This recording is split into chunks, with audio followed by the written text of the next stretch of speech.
اعوذ باللہ من الشیطان الرجیم بسم اللہ الرحمن الرحیم اللہم صلی علی سیدنا محمد وعلی آل سیدنا محمد وصحبہ سیدنا محمد مبارک وسلم۔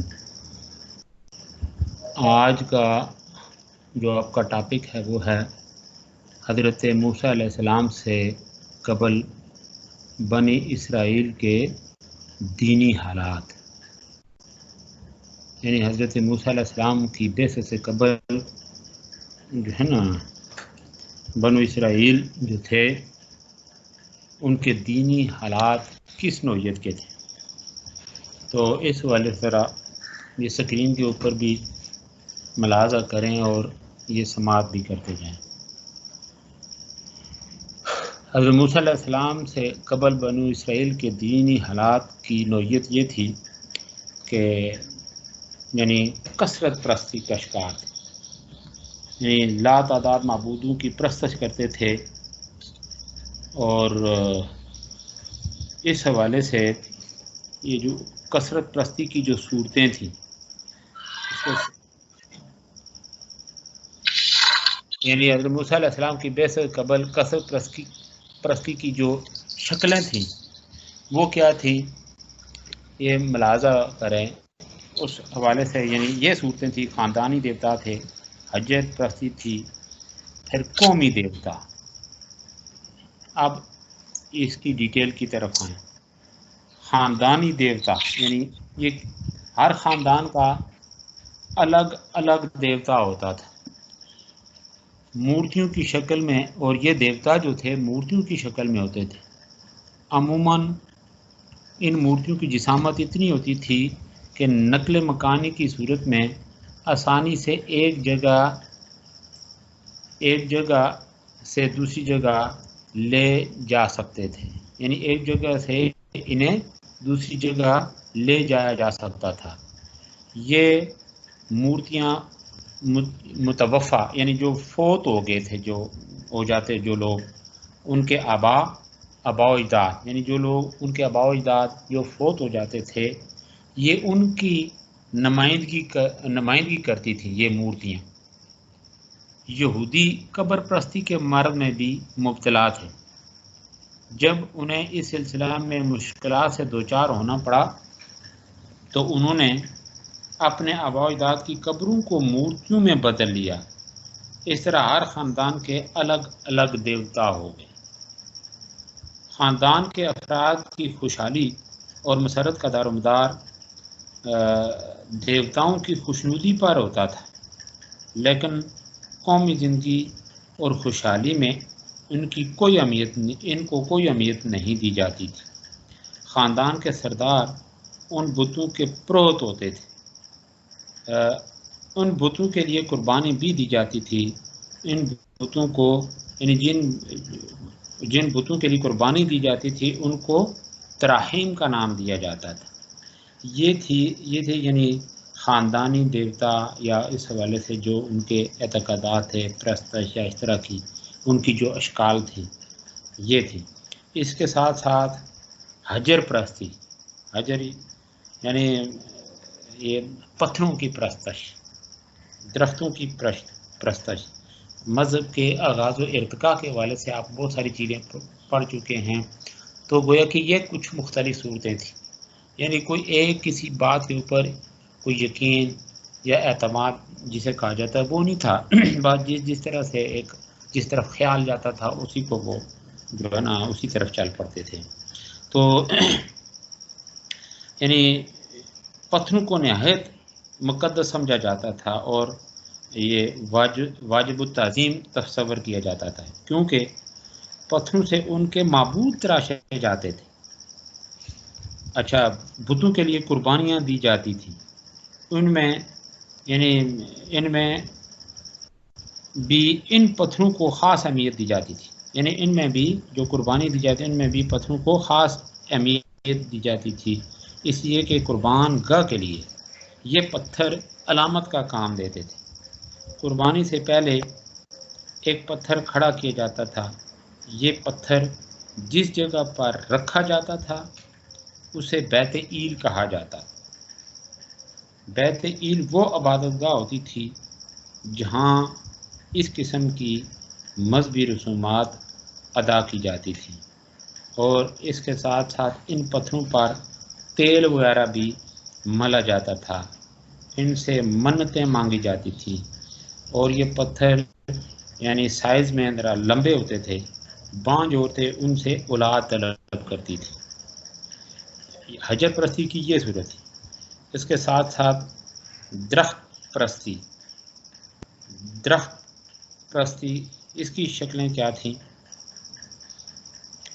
یعنی ان مقدس پتھروں کا تعلق درختوں سے بھی ہوتا تھا۔ یہ اوپر جو حجر پرستی کی جو صورتیں آپ نے دیکھی۔ اچھا، عبرانی ادب میں جہاں کہیں کسی مقدس درخت کا ذکر آیا ہے وہاں مقدس پتھر کا ذکر بھی ضرور آیا ہے۔ اور اس کے ساتھ ساتھ حیوان پرستی، مصریوں کی حیوان پرستی یعنی مصریوں کی حیوان پرستی کے زیر اثر یہودیوں میں بھی بیل گائے وغیرہ کی پوجا کی جانے لگی۔ بیت عید اور دان کے معبودوں میں بچھڑے کی پرستش مصریوں کے طریقہ پر کی جاتی تھی۔ جانوروں میں سانپ کی بھی پرستش کی جاتی تھی۔ مصریوں کے نزدیک سانپ ایک مقدس چیز تھی۔ حیوان پرستی ان کی گھوٹی میں اتنی رچی بسی تھی کہ جب حضرت موسیٰ علیہ السلام بنو اسرائیل کو فرعون کی غلامی کے چنگل سے نجات دلا کر صحرائے سینا میں لے آئے تو حضرت موسیٰ علیہ السلام بنی اسرائیل کو وہیں چھوڑ کر 40 دن رات کے لیے کوہ طور پر چلے گئے۔ بعد میں ان کی قوم بچھڑے کی پرستش میں لگ گئی۔ یعنی حضرت موسیٰ علیہ السلام ادھر ہیں، پیچھے ان کی کارستانیاں یہ ہیں، اور یہ پوری سورہ بنی اسرائیل میں جو جس کی وجہ یعنی سورہ بقرہ، اس میں اس گائے کا وہ تذکرہ ہے، یہ پوری ڈیٹیل وہاں پہ موجود ہے۔ اچھا، اس کے ساتھ ساتھ یہ خاندانی دیوتا، حجر پرستی اور قومی دیوتا۔ اب قومی دیوتا یعنی قومی دیوتا، یہ اوپر جو آپ نے اس کی جو تفصیلات ہیں، یعنی یہ لاتعداد معبودوں کی جو پرستش ہوتی تھی جن میں عام جو ہے نا وہ آپ نے سماعت کیے، تو آخر میں ہے یہ قومی دیوتا، یعنی اس کی یہ صورتیں کیا تھیں۔ قدیم یہودیوں کے خاندانی اور مقدس پتھروں اور درختوں اور جس کی اوپر میں نے ابھی ڈیٹیل آپ تک پہنچائی تفصیل، اور جانوروں کے علاوہ کچھ قومی دیوتا بھی تھے۔ ان کی تفصیل کے بارے میں ہسٹری جو ہے یعنی تاریخ یہ ذرا خاموش ہے، کیونکہ جب قوم یہود توحید کی طرف مائل ہوئی تو تمام دیوتاؤں کا نام و نشان مٹا دیا گیا تھا۔ البتہ 2 معبودوں کے نام تاریخ میں ملتے ہیں جن کو یہودیوں نے کنعان پر غلبہ حاصل کرنے کے لیے اپنایا۔ یہ 2 معبود بال اور مولک ہیں۔ یہ دونوں قومی بادشاہوں کی روحیں تھیں، یعنی ان کا اعتقاد ہے۔ اس وجہ سے یہود بادشاہ کی پرستش کرتے تھے۔ بال کے لفظی معنی آقا یا مالک کے ہیں۔ یہ دیوتا کنعانیوں کا اپنا نہ تھا بلکہ انہوں نے فمتیوں سے لے لیا تھا۔ یہود کے نزدیک بال زرخیزی کا دیوتا تھا۔ ہر شہر کا الگ بال ہوتا تھا۔ بال کے علاوہ کچھ اور بھی دیویاں تھیں۔ بال کے علاوہ دوسرا دیوتا مولک ہے، یعنی بال اور مولک کی یہ پرستش ہوتی تھی، یہ قومی دیوتا کے طور پہ۔ اچھا، جس کے لفظی معنی بادشاہ یا فرما روا کے ہیں۔ یہود نے اسے اکادمیوں سے لیا۔ اکادمیوں کے نزدیک یہ آگ کا دیوتا تھا۔ یہ نام بھی بال کی طرح کئی معبودوں کے لیے استعمال ہوتا تھا۔ اس طرح مولک کی پرستش دنیا کی بہت سی قومیں کرنے لگی۔ اسرائیلی قوم نے بھی اس کو اپنا معبود یعنی بنا لیا۔ یہود یعنی اس حد تک آگے یعنی نکل گئے کہ اس پر اپنے بچوں کو قربان کرتے تھے، اور مقدس کتابوں میں بنی اسرائیل کو اس قربانی سے منع کیا گیا۔ بعد میں یہ دیوتا یہوہ کے نام سے موسوم ہوا۔ یہ تھی صورتیں کس کی؟ یعنی حضرت موسیٰ علیہ السلام سے کی بیست سے قبل یہ جو کثرت پرستی کی اشکال تھیں وہ یہ تھی جو سکرین کے اوپر آپ دیکھ رہے ہیں، اور اس کی جو ڈیٹیل ہے تفصیل وہ آپ نے سماعت کی۔ اب ہم آتے ہیں حضرت موسیٰ علیہ السلام کے حالات زندگی، حضرت موسیٰ علیہ السلام کے حالات زندگی۔ وہ کہ یہ دیکھیں ہم جس طرح دیکھیں نا، یہ نبی پاک صلی اللہ علیہ وسلم کی بعثت سے قبل عرب کی معاشرتی، معاشی اور مذہبی صورتحال کیا تھی۔ پھر اس کے ساتھ ساتھ ایک اور ٹاپک آپ نے بارہا آپ کی نظروں سے گزرا ہوگا کہ عرب کے علاوہ پوری دنیا کے حالات کیا تھے۔ وہ آپ نے پڑھا ہوگا کہ یہ اس کے تاریخ اسلام کے حوالے سے یا سیرت النبی کے حوالے سے آپ کا پہلے تو تھا آپ کا سبجیکٹ تاریخ ہسٹری، یعنی اسلامک ہسٹری، تاریخ اسلام، اب ہے سیرت النبی۔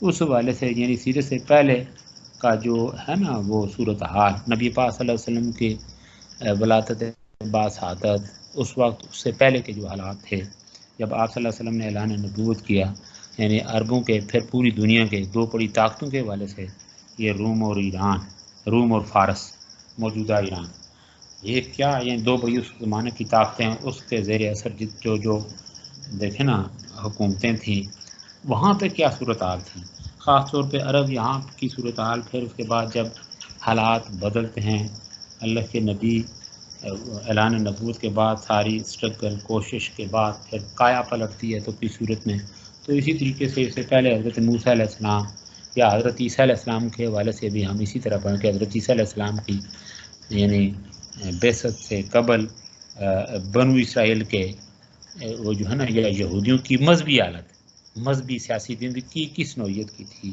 پھر اور بہت سارے۔ تو یہی ہے کہ بس راہ راست سے جب دیکھیں نا وہ لوگ بھٹکتے ہیں، اور بارہا یہ ریفرنس آپ کے سامنے پیش کیا جا چکا ہے کہ اللہ فرماتے ہیں وَإِن مِّنْ أُمَّةٍ إِلَّا خَلَا فِيهَا نَذِيرٌ وَإِن مِّن قَرْيَةٍ إِلَّا خَلَا فِيهَا نَذِيرٌ۔ تو اب اللہ تعالیٰ نے اپنی مشیت کے مطابق ظاہر ہے لوگوں کی ہدایت اور رہنمائی کے لیے دیکھیں نا یہ انبیاء علیہ السلام کی صورت میں برگزیدہ ہستیوں کو یعنی چنا، پھر لوگوں کی طرف گویا کہ حکم دیا کہ لوگوں کی طرف جائیں، اللہ کا پیغام وحی کی صورت میں جو کچھ ان کو مل رہا ہے یہ لوگوں تک پہنچائیں، اور انبیاء علیہ السلام یعنی اللہ کی نصرت و تائید سے کم حق ہو طور پہ یہ فریضہ انہوں نے بخوبی نبھایا ہے۔ تو بات ہو رہی تھی کہ حضرت موسیٰ علیہ السلام، پہلے حضرت موسیٰ علیہ السلام کی بعثت سے قبل یعنی بنو اسرائیل کے دینی حالات، یہ آپ نے کہ بھائی اس کی جو ہے نا کس نوعیت کے تھے کہ خاندانی دیوتا تھے، حجرت پرستی، قومی دیوتا، یہ مختلف یہ جو شکلیں صورتیں تھیں یہ آپ نے سماعت کی۔ ہم آتے ہیں حضرت موسیٰ علیہ السلام کے حالات زندگی، یعنی پھر نسب و ولادت، یہ کس طرح سے کہ حضرت موسیٰ علیہ السلام کی پیدائش کن حالات میں آپ پڑھ چکے ہیں۔ یہ تو ہے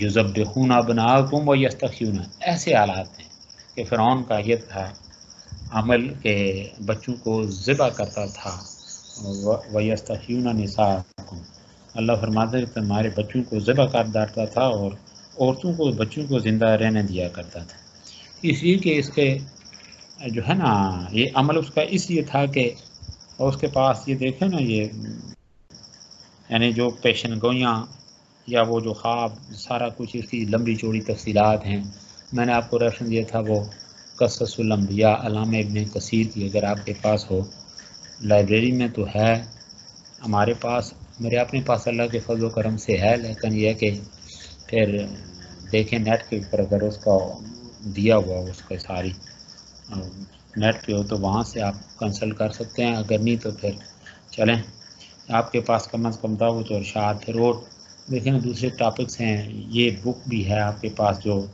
جس یعنی مطالعہ مذاہب عالم کے حوالے سے یہاں پہ بھی اس کی تفصیلات تو ہیں، لیکن اگر زیادہ تفصیلات کی طرف جانا ہو ڈیپتھ میں تو میں نے ابھی ریفرنس دیا اس طرف چلے جائیں، علامہ ابن کثیر کی جو ہے قصص الانبیاء۔ تو حضرت موسیٰ علیہ السلام کے حالات زندگی، یعنی حضرت موسیٰ علیہ السلام کے یہ معنی موسیٰ، یہ دیکھیں نا لفظ موسیٰ کو مو میم واو بمعنی ماں،